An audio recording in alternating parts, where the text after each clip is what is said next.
kwa nguvu. Amena. Amen. Tena niseme amena. Amen. Nina moyo wa furaha sana. J'ai un cœur joyeux Kupata nafasi ya kusimama mbele ya taifa la Mungu. j'ai l'opportunité de me tenir devant le peuple de Ya Dieu kufundisha neno la Mungu. afin d'enseigner la parole de Dieu. Mbele nifundishe, Avant que j'enseigne, natamani nijitambulishe kwa majina. je vais tout d'abord me présenter. Mimi naona niko mfupi sana, madhabahu inanimeza, sionekane mzuri. Je suis tellement court et je ne me laisse pas voir. Mfupi inapita, niingie hapa kosi. Bwana Yesu asifiwe. Que Dieu soit loué. Kwa majina naitwa Pastor Malimingi, Je réponds au nom du pasteur Malimingi. ya mzazi Kingo, Il y a le nom du père Kingo prénom Marcelin. et le prénom Marcel. Kuna ingine jina Mungu alinipa. Il y a un autre nom que Dieu m'a donné.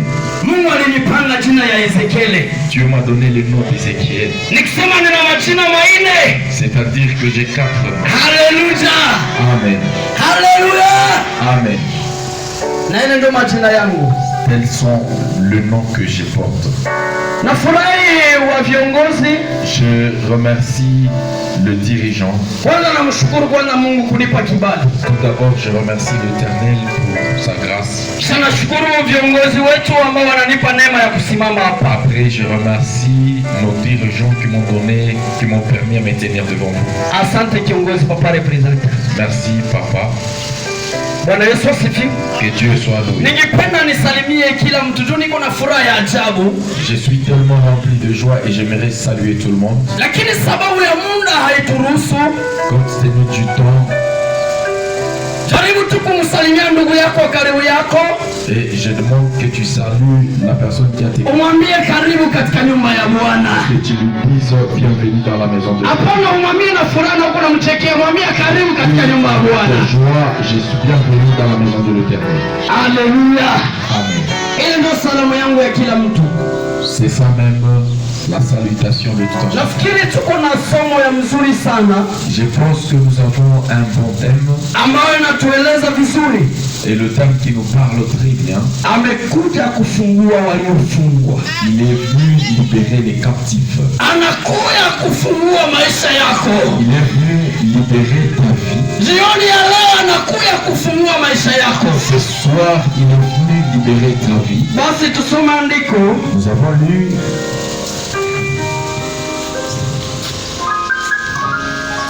Andiko la kitabu cha Luka. Nous allons lire dans les livres de Luc, Injili ya Yesu Kristo kama ilivyoandikwa na Luka. Évangile de Jésus-Christ comme il a écrit dans Sura yake 13. le chapitre 13 Mstari wake wa 10. et le verset 10. Sijue kama pana mtu mwenye anapata asome. S'il y a quelqu'un qui a trouvé, il peut nous. Tunasoma na Francais na Swahili pour que wengine wasikie mzuri. Nous allons lire dans les deux langues.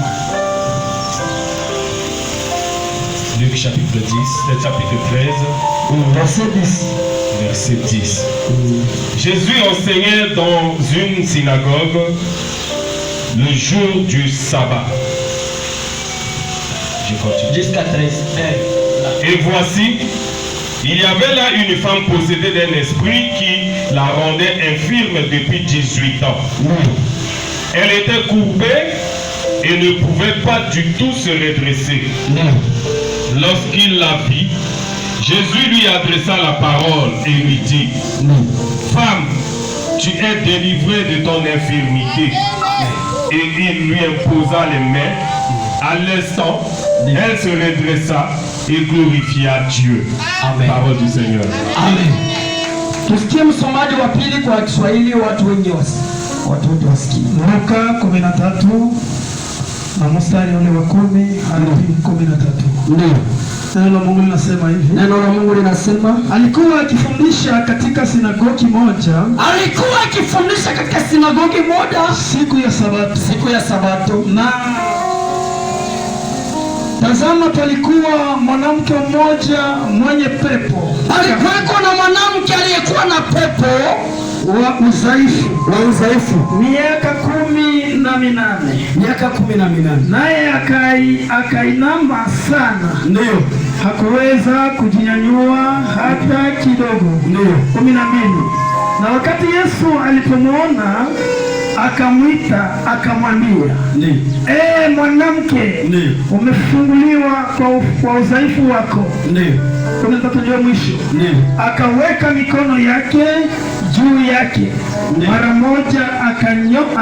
moja akanyoka, akatukuza Mungu. Amen. Chapia Yesu makofi kwa neno la Mungu. Pour la parole de Dieu. Tunakaa chini. Nous allons nous asseoir. Jaribu sasa kunitega masikio. Je demande à ce que tu prêtes tes oreilles. Natamani kuongea na wewe kwa jioni ya leo. J'aimerais parler avec toi ce soir Kulingana na somo letu tunalo. par rapport à notre thème.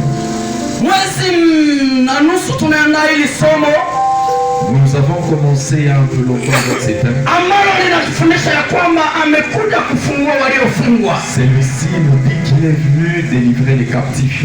Bwana Yesu asifiwe sana. Que Dieu soit loué. Mtu mwenye anafungwa Une personne liée hakuwake na furaha. n'a pas la joie. Kama mtu anaishi maisha ya kifungo, Quand une personne est captive, anaishi maisha ya mateso, cette personne est en train de souffrir maisha ya taabu. une vie pénible. Kama mtu akifanya probleme fulani, Si une personne se croise avec un problème, serikali inamchukuaka l'État s'en charge inamweka mkifungo, et les lie ou l'emprisonne. ndio banamtia mprison central, On va le mettre dans le prison centrale na huyo mtu maisha yake itakuwa imefungwa, et cette personne, sa vie sera liée. hana muda ya kutoka nje Il n'a pas le temps de sortir dehors sababu amefungwa na sheria. parce qu'il est lié par la loi. Bwana Yesu asifiwe sana. Que Dieu soit loué. Bwana Yesu asifiwe sana. Que Dieu soit Napenda loué. unipatie amena. Bwana Yesu asifiwe. Que Dieu soit loué. Maisha ya kifungo ni maisha ya mateso. La vie de la captivité est une vie de souffrance. Hakuna shida mu maisha kama mtu mwenye anafungwa. Il n'y a pas une souffrance comme une personne liée. Mtu iko na liberte wakati anafunguliwa. Une personne libre quand il est libéré.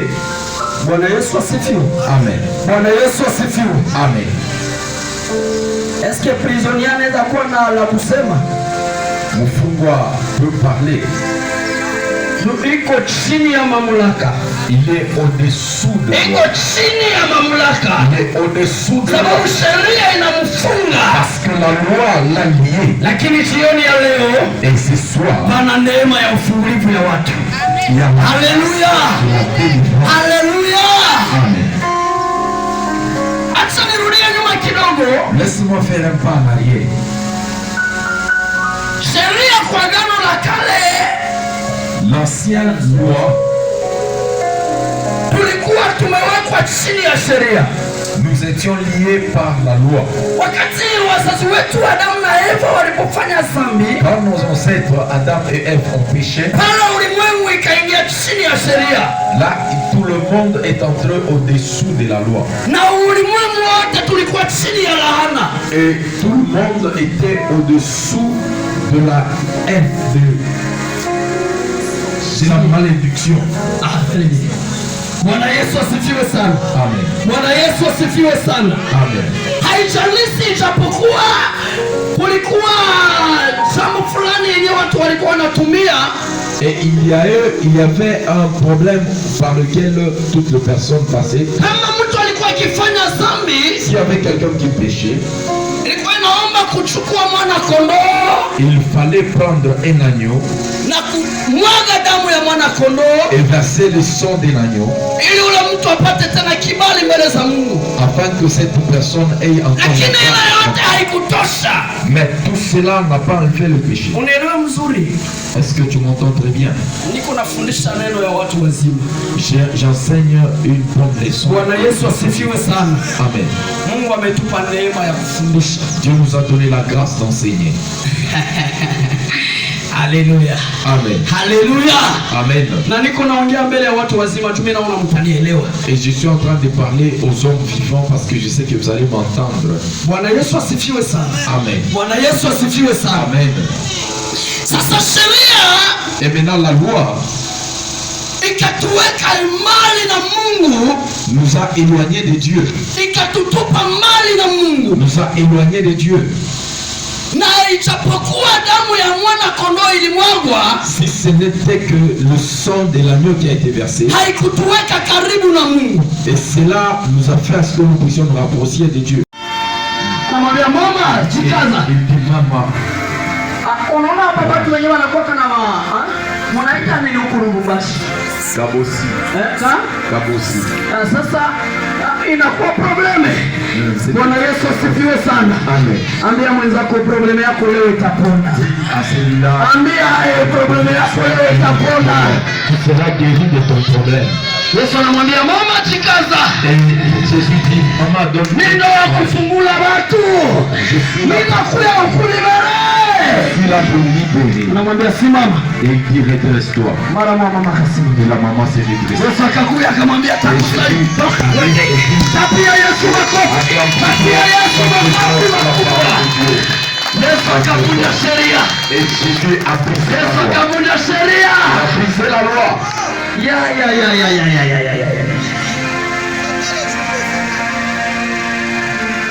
Pana miujiza kubwa yenye itafanyika hapa. Il y a des miracles, des très grands miracles. Yenye Rema Bible itafanya hapa. C'est que Rema Bible. Na italeta chukizo kwa watu. Et ils vont donner Huyu mama salipona la haine aux autres. Et quand cette maman est guérie, ikakuwa vita kwa Yesu. c'était une guerre avec Jésus. Sasa wewe ndio nani mwenye unaponesha sikia sabato? Qui es-tu pour guérir le jour? Yesu akawaambia, et Jésus a dit, inanipasa niokoe watu. J'ai l'obligation de inanipasa nifungule watu. J'ai l'obligation. Misio yangu yenyewe nilitumiwa hapa kudunia. La mission que sasa ninaanza fanya. Na ukasoma Injili ya Luka. Et en lisant le livre de Luc, sura 7, mstari wa 12. Le 7e chapitre. Banafunzi Yohana anatuma wanafunzi yake. Jean envoie ses disciples. Anawaambia, et il leur dit, mwende kwa yule mtu mwenye tunasikia yuko anafanya miujiza. Allez vers la personne qui on a entendu. Mwende muulize eske njoo yeye mwenye tulikuwa tunatumainia kama atakiaga kuokoa taifa ya Israeli. Allez lui demander est-ce réellement qui va sauver Israël. Akasema mwende. Il dit va. Banafunzi yake wakaenda. Et ses disciples partirent. Wakamwambia Bwana, ils disent, sasa wakati walifika kwenye siku, quand ils sont arrivés, ukaenda kunyumba utasoma lile andiko. Si tu arrives à la maison, tu amekuja kufungua walio, il est devenu, anakuja kufungua waliofanya nini? Lubumbashi mko na neema, rema itafungula watu hapa. Haleluya, haleluya, haleluya. Haiko bure, Mungu ametutosha nafasi za mbali tukue tufundishe neno la Mungu. C'est pas pour rien que Dieu a voulu que nous puissions quitter de là pour venir enseigner. Na ujunge pamoja na nabii. Je voudrais que tu na rema itakuwa community kubwa mkono. Sababu Mungu amesimamisha watumishi wake. Mungu amesimamisha wapakali wa mafuta. Na pana watu ambao Mungu ameweka kitu kikubwa ndani yao. Haleluya. Amen. Nisikie mzuri. Écoute-moi très bien. Aïe aïe aïe aïe aïe aïe aïe aïe. Nataka mtu mmoja Yesu amfungue jioni ya leo. Nataka mtu mmoja Yesu amfungue leo. Nataka mtu mmoja aone muujiza wa Mungu. Nataka mtu mmoja neema ya Mungu imfungue. Wewe alitupigia maisha yake. Yesu amlongote. Sheria, la loi, haiko kitu, n'est rien. Amwambia simama. Et il dit, lève-toi. Akasema Yesu akasema kitu gani? Jésus a dit quoi? Nyie mnachukia kwa hii kitu ninachokifanya. Vous n'avez pas aimé ce que moi j'ai fait. Hamoywe kama huyu mwanamke naye ni wa taifa ya Ibrahim. Vous ne savez pas que cette femme est d'Israël. Sheria kwa agano la kale liwapoteza. Parce que la Yesu inawatosha. Et la grâce de l'Éternel nous a volé. Mungu ananisikia wa viongozi. Est-ce que vous m'entendez bien? Haleluya, haleluya. Amen. Taifa mbili lipotea. Deux nations sont perdues. Kuna mataifa. Il y a deux nations. Na kuna taifa ya Israeli. Et il y a la nation d'Israël. Israël ni taifa teule. Ni taifa teule. Ni taifa teule. Ni taifa teule ya wachaguliwa. Une nation choisie. Bwana Yesu asifiwe. Amen. Na sisi tulikuwa mbali na Mungu. Et nous qui étions loin de Dieu. Sasa kwa agano la kale, par ancienne alliance, na Waisraeli et Israël, nashi wa mataifa, et nous les nations, si bote tukapotea. Nous étions tous perdus. Sasa kupitia mwanamke, à travers cette femme, Yesu akamuweka kuwa mzima. Dieu a fait tatizo lake la kukunjama mgongo likawekwa huru. Son problème d'être coupé. Israeli ikaokolewa. Et Israël fut. Mataifa nao walipata neema kupitia nini? Les nations aussi. Unisikia hapa mzuri? Unisikia hapa mzuri? Écoute-moi très bien là-bas. Palikuwa na mgonjwa naye. Il y avait un malade na alikuwa anateswa, qui souffrait aussi. Mwana wake alikuwa anateswa, son enfant souffrait. Na alimwendea Yesu. Et il est allé vers Jésus. Akamwambia, Bwana. Et il dit, Seigneur. Huyo alikuwa haiko wa taifa ya Israeli. Celui-ci n'était pas de la nation d'Israël. Alikuwa wa mataifa. Il était des nations. Na hakuna jinsi mataifa kupata neema. Et il n'y a pas possibilité que les nations touchent grâce. Ijapokuwa Yesu alikuwa kufia dunia mzima. Si ce n'est que Jésus qui est venu mourir pour kule kwa agano jipya, par la nouvelle alliance, kule mu Yohana sura 3 mstari wa 16, dans Jean 3:16, dans Jean 16, dans Jean 3:16, inaongea nini? Et il dit quoi? Kwa maana jinsi Mungu alivyopenda ulimwengu, car Dieu a tant aimé les mondes, hata kamtoa mwana wake wa pekee, qu'il a donné son fils unique, ili kila mtu akimwamini, afin que quiconque croit asipotee et ne périsse point, bali awe na uzima wa milele. mais ait la vie éternelle. Bwana Yesu asifiwe. Que Dieu soit loué. Sasa Israeli kamkatala kwa Ancien Testament. Et maintenant Israël l'a refusé à l'Ancien. Taifa yenyewe alikuia ikamkatala. La nation pour laquelle il est venu la rejeter. Sasa kwa agano jipya sana basimamisha. Maintenant à la nouvelle alliance, na mwanamke naye anateswa na hili tatizo la mtoto wake. Cette femme qui souffrait aussi avec la souffrance de son fils. Huyu mataifa dans les nations, anamwambia, Bwana, et il dit, Seigneur, uniwe radhi, souviens-toi de moi. Mtoto wangu anatamani kufa. Mon fils est en train de mourir. Yesu anamwambia, et Dieu le dit, usiniuzi, ne me dérange pas. Usiniderange. Ne me dérange pas. Unanisumbua. Tu es en train de me déranger. Lakini ule mwanamke alijikaza. Et cette femme s'est encore forcée. Yesu akamwambia kitu gani? Et Dieu dit quoi? Toka pale wewe. Quitte là. Aliongea kitu gani? La nourriture. Si halali kupatia chakula cha watoto ukipatia imbwa. Je ne peux pas donner la nourriture des enfants aux chiens. Huyo mama alikuwa mu mataifa.